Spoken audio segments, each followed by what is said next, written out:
PT Pupuk Kaltim Indonesia memastikan kebutuhan pupuk bersubsidi untuk petani Sulawesi Selatan di musim tanam kali ini masih aman.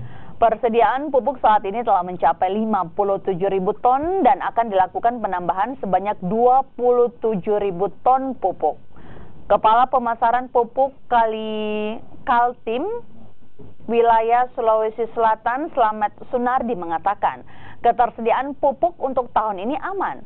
Sebanyak 57.000 ton persediaan pupuk termasuk dengan stok di gudang lini 3 di 24 kabupaten di Sulawesi Selatan disiapkan untuk petani hingga akhir tahun nanti. Selain stok yang sudah ada sebanyak 27.000 ton, pupuk subsidi juga akan tiba dalam 3 pekan ke depan. Hingga Agustus, serapan pupuk dari kuota yang dialokasikan telah terserap 71%. Pemerintah provinsi juga tengah mengajukan penambahan kuota ke pemerintah pusat untuk mengantisipasi kemungkinan terjadinya kekurangan dari kuota awal tahun 2019.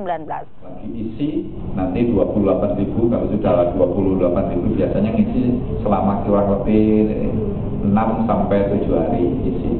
Setelah itu dibawa ke sini.